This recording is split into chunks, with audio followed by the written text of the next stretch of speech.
already but not yet. That's kind of where we live as Christians in this age. Already enjoying the salvation and the goodness of God that He's poured out upon us, but not yet seeing His face, not yet experiencing the great glory, not yet free from all of the trials and worries and temptations of the world. So we live in this in-between moment, the already and the not yet. And it's kind of a joyous place to be. It's kind of a troubling place to be. It's all of those things mixed in together.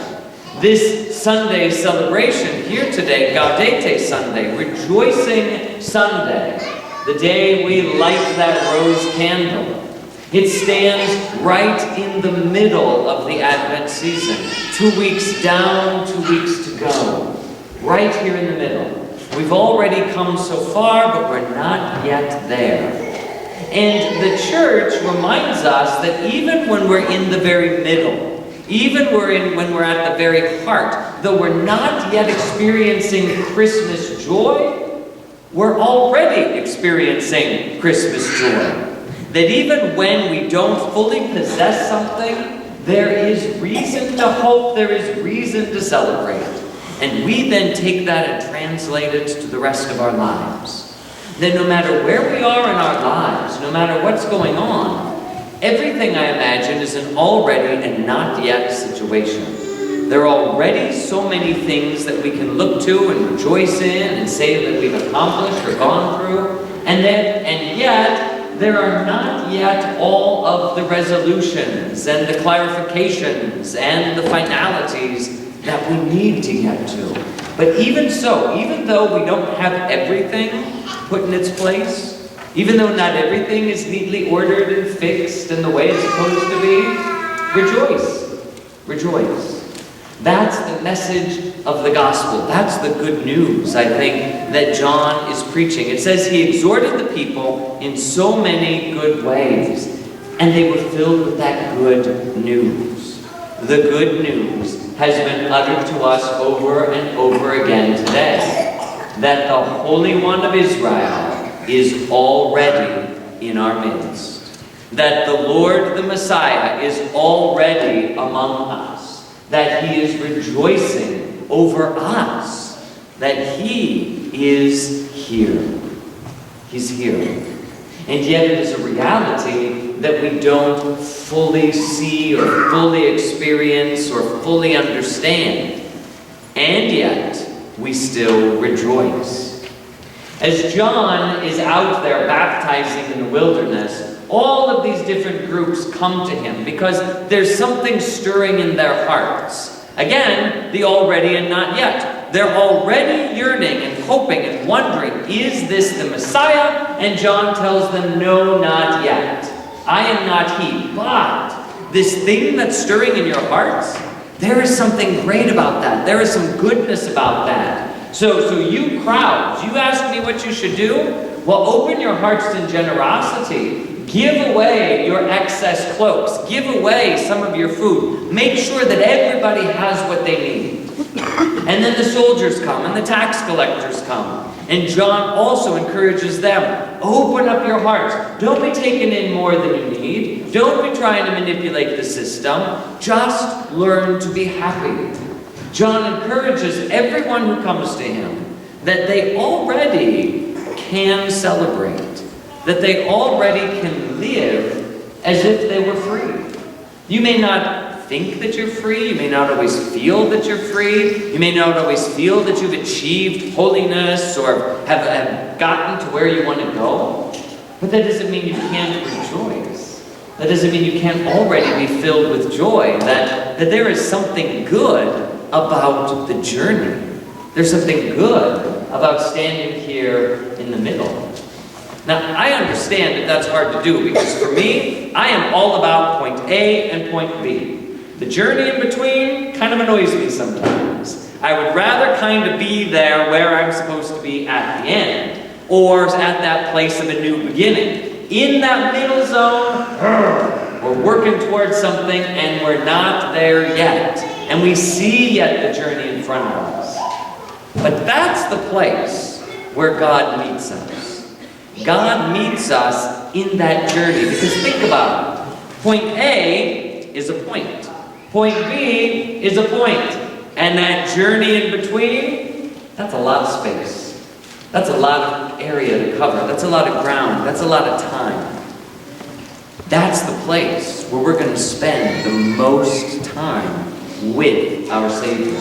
The time that we are going to experience the most. It's not in the getting or the receiving or the beginning or the end. Those moments come and go, and then they're gone. So we've completed something. Okay, well there it is. We blew out the candles. We eat the cake, and it's all over. That moment at the end, or that moment at the beginning, only lasts a bit. And so I think there's great temptation in there, because those tend to be peak moments. When we're starting something, when everything is fresh, when everything is new, and when we finally arrived and achieved what we're looking for, those are peak moments. And so naturally, they draw us into them. And this other part, this in-between part, this part that doesn't seem terribly exciting, we may want to overlook that. We may want to rush through it. We may not want to pay attention to it. And yet that's the part where God is going to spend the most time with us, where the most amount of grace is going to be poured out upon us, where there really is rejoicing to be had. And that's when we realize happiness and joy does not equal fun and exhilaration. That happiness and joy can be ordinary. That happiness and joy can be daily. That happiness and joy can be always experienced, not just in those flash in the pan moments. But it's this middle time that's special. It's the ordinary time spent with family and friends. It's the day-to-day grind sometimes that makes our life meaningful. It's those things that we encounter over and over and over again that give rhythm and peace and security sometimes to our lives. And even though there are challenges, we are yet called to rejoice. That we don't have to wait to the end, because that end is almost like a mirage. You know when you're driving down the road and that mirage is out in front of you, and the closer you get to it, the more it keeps moving away from you, the further it gets. You never quite get there. And that becomes the temptation about the end point. That I'll wait until I get there. I just have to wait until it's all ready. I have to wait until I have enough time. I have to wait until I have enough money. I have to wait until I have enough energy. I have to wait until fill in the blank. And the reality is that mirage will always be in front of us. I will always be waiting for more time. I will always be waiting for more money, or for more energy, or for more whatever. We never quite get there. And so the message that we hear today is start living now then. That's why John doesn't say, wait until the Messiah comes and then start giving your stuff away and start opening your hearts in charity and start living like you were in a new kingdom. Even before the Messiah gets there, start doing these things now. That we realize, I don't have to wait until I'm a millionaire and to be generous.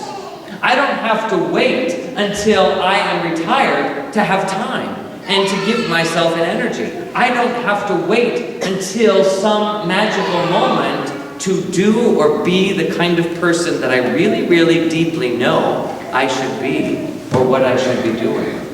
That rather, we have the freedom to do those things now. You have the freedom to be generous. You have the freedom to be loving. You have the freedom to be kind and merciful, even if everything is not all right the way it is. Even if that person that annoys you or has hurt you isn't still a good person, I have the freedom to forgive them. Even if the situation in which I am isn't exactly the way I want it, I have the freedom to be patient and wait. We have the freedom to already be free and joyful. Use it, because this is where we're going to spend most of our lives, in this midway point. 1 foot in the already, 1 foot in the not yet. So don't let the temptations pull you in one direction or the other. live fully right here. Experience the goodness that God gives to us already, even if it's not yet perfect. And know the good news that John shared with everyone that listened to him. The Savior is already in your midst. So start living like he is today.